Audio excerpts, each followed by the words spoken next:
Assalamualaikum warahmatullahi wabarakatuh. Selamat siang. Kita akan membahas tentang motivasi dan kepuasan kerja. Kerja itu diartikan sebagai segala bentuk aktivitas individu atau seseorang yang tentu saja semua aktivitas akan melibatkan fisik dan emosional, termasuk juga pikiran. Lalu kerja yang kita bahas dalam motivasi kerja ini adalah aktivitas yang berguna atau dipandang perlu oleh manusia dalam memenuhi kebutuhan hidupnya. Jadi kerja itu sesungguhnya kan bisa dibagi dua. Pertama, kerja yang dalam artian tidak memenuhi kebutuhan. Yang kedua, kerja yang memenuhi kebutuhan. Yang oleh karena itu maka telah terjadi dua pendapat. Pertama, pendapat yang mengatakan karena kebutuhan hidup manusia itu secara umum didominasi oleh uang, maka pendapat pertama mengatakan uang itu sebagai motivator utama, sehingga seseorang mau bekerja secara maksimal. Tetapi seseorang yang bekerja maksimal belum tentu mendapatkan kepuasan, karena kepuasan itu lebih kepada feeling, kepada emosi. Belum tentu seseorang yang telah mendapatkan tujuan dia bekerja itu memperoleh kepuasan. Sehingga muncul pendapat kedua, kalau ternyata uang itu tidak bisa dijadikan motivator utama untuk memotivasi karyawan. Nah, lalu secara umum apakah itu motivasi? Kalau motivasi ini dalam pengertian yang gampangnya itu dianggap dorongan, tetapi dia tidak nampak. Dorongan itu adanya kan di dalam psikologi, sehingga dia tidak tampak. Berbeda misalnya kalau kita orang mendorong meja, itu nampak. Tapi kalau motivator adalah sesuatu yang muncul dari dalam diri tetapi tidak tampak, yang terlihat hanya perilaku luar, tetapi itu pun kadang-kadang kalau perilaku luar bisa dibuat-buat. Nah, terlepas dari itu semua, lalu mengenai motivasi kerja, tentu motivasi kerja itu bisa kita artikan sebagai kesediaan seseorang untuk beraktivitas mencapai tujuan dari organisasi kerja tersebut, dan dia melakukan itu dalam rangka memenuhi kebutuhannya. Jadi ada dua tujuan organisasi tercapai, dia pun memenuhi kebutuhannya. Nah, munculnya motivasi kerja adalah sebagai akibat interaksi antara seseorang itu dengan lingkungan kerja. Lingkungan kerja tidak hanya bersifat fisik saja.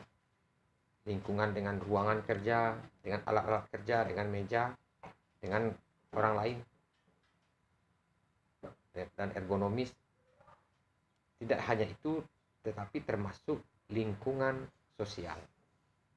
Kalau interaksi itu secara sosial, ekologi manusianya tidak bagus, tidak baik, maka bisa membuat motivasinya rendah dalam bekerja.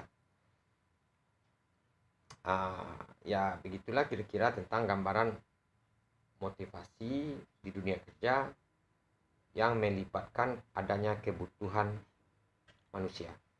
Sehingga ada pendapat motivator utama itu adalah uang, sehingga uang itu dianggap bisa memotivasi orang.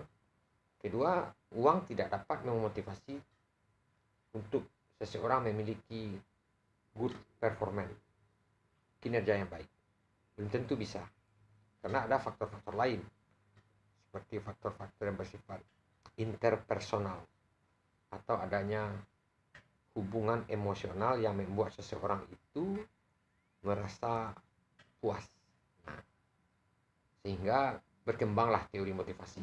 Dalam prakteknya, kalau teori motivasi kerja tidak lepas dari teori motivasi itu sendiri. Teori motivasi yang akan kita bahas itu hanya 3 di sini. Artinya kita menerapkan teori motivasi ke dalam dunia kerja. teori yang sangat klasik itu adalah teori Abraham Maslow dengan hierarki kebutuhannya. Yang kedua, teori McGregor dengan XI. Dia menyebut teori XI. Douglas McGregor. Kemudian teori kebutuhan oleh McClelland. Nah, kita bahas satu-satu. Kita mulai dengan teori kebutuhan Maslow. Teori kebutuhan Maslow ini dia menyebutnya sebuah tangga atau piramid. Nah, jadi semua orang itu berada di anak tangga bawah, yaitu kebutuhan psikologis. Semua orang kalau sudah merasa terpenuhi kebutuhan psikologisnya secara substansi, lalu dia akan melompat ke atas, mendorong dirinya sendiri dari dalam untuk memenuhi kebutuhan akan keamanan. Keamanan ini baik keamanan fisik maupun keamanan emosional. Ketiga, setelah dia puas dengan kebutuhan rasa amannya sudah terasa dapat secara substansi, tentu kebutuhan si A dengan si B tidak sama. Bagi orang ada misalnya memiliki tabungan 10 juta, punya rumah yang sudah mapan, berpagar tinggi, itu sudah aman baginya. Tapi ada juga bagi orang yang cukup uang 500.000 saja dia sudah merasa aman. Nah, asal terpenuhi secara substansi menurutnya, secara relatif dia akan naik ke tangga berikut, yaitu kebutuhan sosial. Sosial itu termasuk persahabatan yang baik, dia dihargai orang dalam pertemanan, adanya hubungan kasih sayang dan lain-lain. Yang keempat, setelah dia mendapatkan itu, maka dia ingin dihargai lebih di dalam sosial itu, maka dia akan memilih meningkatkan status sosialnya. Lalu yang terakhir, yang paling tinggi adalah puncaknya disebut aktualisasi diri. Aktualisasi diri ini bisa kita definisikan sebagai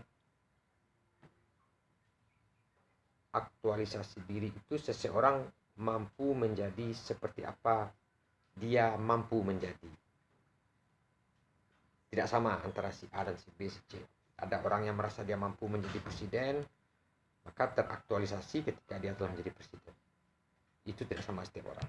Itulah puncak kebutuhan tertinggi. Jadi ada orang yang puncak tertingginya bagi dia aktualisasi diri, pergi memancing di suatu pulau yang sepi dan meninggalkan kesibukan, maka itulah aktualisasi diri. Jadi tidak sama. Ketika seseorang telah memenuhi itu, maka dia telah mencapai puncak tertinggi, kepuasan tertinggi. Maka dalam motivasi kerja, seseorang manajer harus lihai melihat itu, kebutuhan apa yang masih kurang oleh karyawannya. Lalu teori XI yang oleh McGregor tadi, ini secara umum berangkat dari teori bahwa pada dasarnya manusia itu memiliki dua sifat. X disebutnya negatif, Y positif. Negatif positif ini bisa kita bayangkan seperti ini, bahwa manusia secara kodrat memiliki satu, rasa malas atau tidak ingin bekerja. Kedua, manusia itu untuk bekerja perlu diawasi, perlu dikontrol, perlu diberi sanksi, perlu diintimidasi. Ketiga, karyawan itu secara umum manusia itu tidak bertanggung jawab. Sehingga agar mereka bisa bertanggung jawab, maka mereka butuh pengarahan, butuh monitor yang melekat. Nah, ini asumsi. Asumsi itu maksudnya ya asumsi agar berjalannya sebuah teori, maka ini diasumsikan manusia memiliki sifat ini. Di sisi lain, manusia itu juga memiliki sifat positif, I. Satu, karyawan memandang pekerjaan itu bahagian dari hidupnya, seperti dia istirahat, seperti dia pergi rekreasi, seperti dia menghabiskan waktu luang. Yang kedua, karyawan memang mengikuti pengarahan juga, tetapi tidak terlalu banyak, sedikit aja pengarahan, dan dia merasa itu adalah suatu keharusan dengan kesadaran tinggi. Lalu yang ketiga, karyawan bisa bertanggung jawab. Keempat, karyawan memiliki inovatif dalam bekerja. Empat sifat ini bersaling bertolak belakang, positif, negatif. Lalu dalam kaitannya dengan teori motivasi kerja, seorang manajer, bagaimana dia memandang karyawannya. Kalau misalnya seorang manajer memandang karyawannya itu memiliki sifat X saja, maka akan mempengaruhi tipe kepemimpinan. maka dia akan bersifat transaksional. Maka gaya kepemimpinannya itu lebih kepada otoriter. Itu bukan salah, tapi karena hanya itulah kemampuannya untuk membuat motivasi kerja sehingga karyawan puas. Karena itu tadi cara pandangnya seperti itu. Cara pandang seperti itu tentu tidak lahir tiba-tiba. Memang dia kenyataannya melihat seperti itu, karyawannya menghindari pekerjaan. Lalu pada motivasi kedua, manajer melihat atau mampu mengkondisikan karyawan itu justru sebaliknya memiliki sifat-sifat positif, maka tipe kepemimpinan adalah transformatif dan bersifat partisipatif. Artinya karyawan memiliki rasa tanggung jawab yang tinggi terhadap organisasi kerja sehingga manajer tidak terlalu adanya pengawasan melekat, tidak perlunya pengarahan yang setiap hari. Nah, yang ketiga itu ada namanya yang saya sebut tadi, adalah teori yang digagas oleh McClellan. Teori ini banyak juga dipakai karena sederhana dan itu praktis, bahwa dia mengatakan pada dasarnya manusia itu memiliki 3 kebutuhan. Kalau Maslow tadi membagi atas piramid, kalau McClellan tidak membagi atas ke piramid. Dia menyatakan bahwa satu, manusia itu membutuhkan prestasi. Apa itu prestasi? Yaitu seseorang ingin unggul dengan seperangkat standar tertentu, dimulai dari sekolah, dimulai dari anak kecil. Dia ingin mencapai menjadi orang terbaik. Kedua, kekuasaan, bahwa seseorang bisa berperilaku aktif dan termotivasi sedemikian rupa sehingga mereka mendapatkan kekuasaan. Dan sebaliknya, orang yang tidak ingin berkuasa maka dia akan memiliki motivasi yang rendah. Yang ketiga, kelompok pertemanan, yaitu hasrat untuk adanya hubungan pribadi personal yang akrab dan ramah. Ini McClellan ini kan orang barat, jadi tentu bagi mereka orang barat itu miskin secara hubungan interpersonal karena tidak ada trust, tidak ada good emotion, sehingga mereka menganggap dalam hubungan sosial itu perlu adanya semacam organisasi. Kalau orang timur, apalagi kita, untuk hubungan pertemanan tidak perlu membentuk klub-klub tertentu, tidak perlu mengeluarkan biaya, apalagi bagi orang yang suka bergaul dan telah ramah dia itu, maka hubungan pertemanan mudah dibentuk. Tapi kalau kehidupan dunia barat tidak seperti itu, mereka rindu dan butuh pertemanan, dan oleh karena itu mereka menghabiskan uang untuk itu. Dianggapnya itu sebagai kebutuhan primer karena sudah sedemikian miskinnya sosial. Nah, itulah teori motivasi yang kemudian 3 teori ini diterapkan di dalam dunia kerja. Tujuannya apa? Satu, untuk mencapai tujuan organisasi kerja tersebut. Kalau dia organisasi kerja yang bersifat produktif atau jasa, tentu mencari keuntungan, maka keuntungannya maksimal, naik, dan karyawan terpenuhi kebutuhannya. Nah, berarti sekarang kita masuk kepada kepuasan kerja. Apakah semua motivasi itu menghasilkan kepuasan kerja? Sebenarnya tidak. Tidak semua motivasi bisa mampu menghasilkan kepuasan. Seperti yang telah saya sampaikan tadi, bahwa kepuasan ini sangat relatif per orang dan banyak dipengaruhi oleh faktor-faktor lain yang tak terlihat.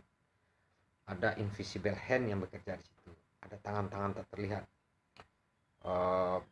Kalau menurut Nordstrom itu kepuasan kerja itu menurutnya perasaan mendukung atau tidak mendukung yang dialami oleh karyawan dalam bekerja.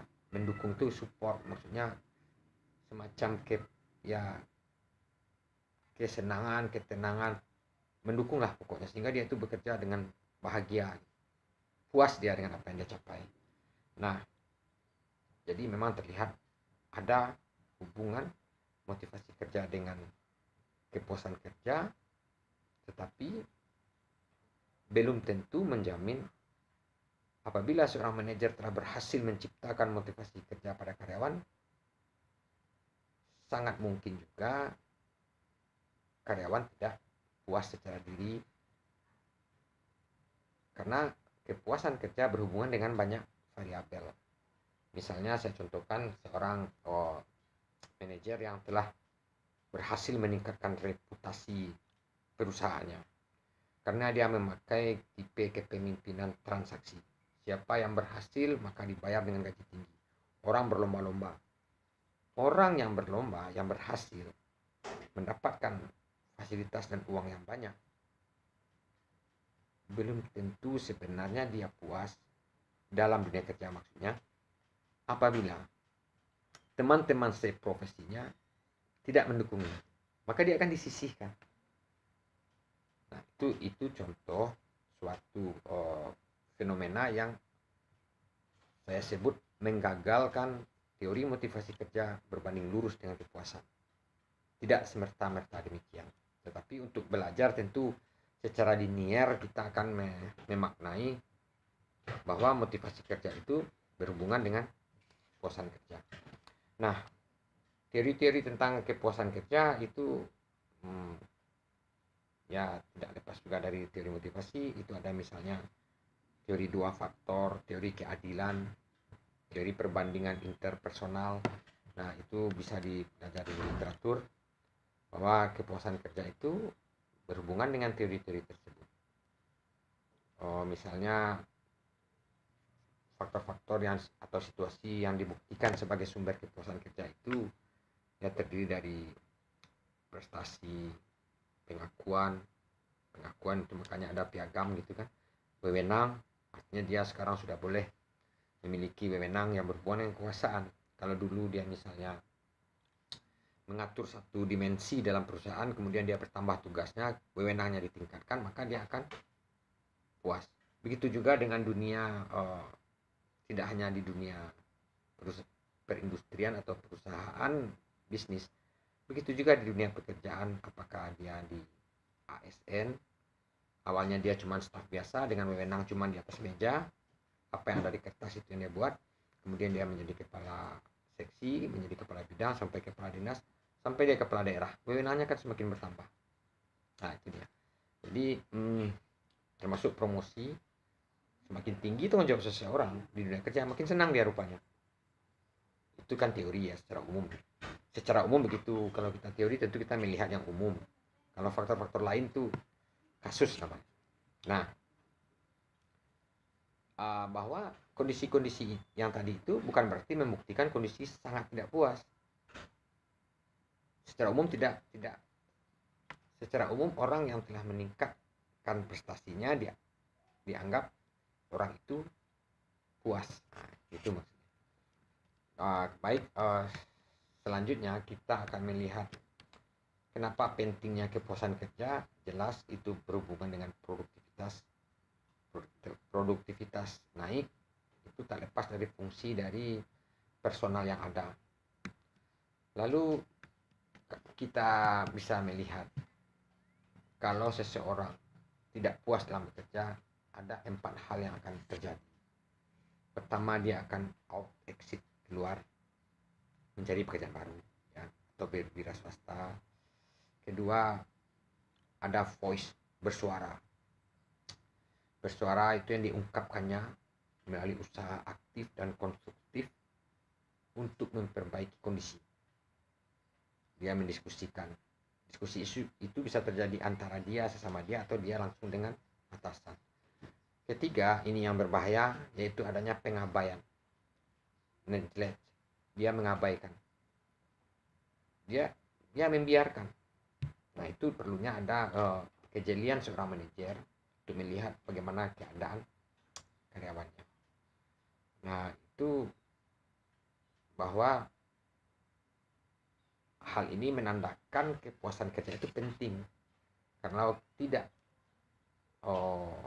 nggak penting, maka loyalitasnya berkurang. Yang keempat, tidak loyal dia.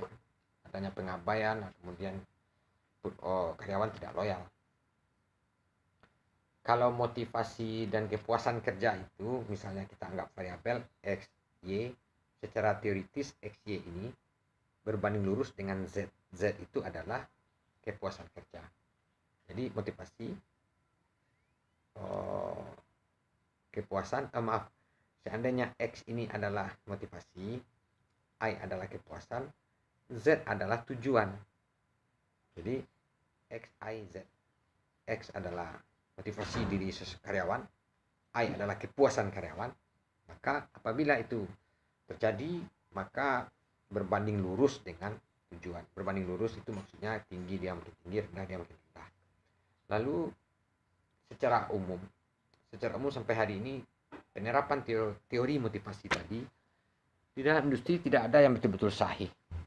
Tidak ada yang betul-betul sahih, artinya menerapkan satu teori itu tidak bisa dikatakan penerapan teori 1 lebih baik pada teori 2 atau teori 2 lebih baik daripada teori 3 dan seterusnya, karena ini berhubungan dengan banyak faktor, sehingga seorang manajer di perusahaan masing-masing, di dunia kerja masing-masing, perlu memodifikasi teori-teori tadi.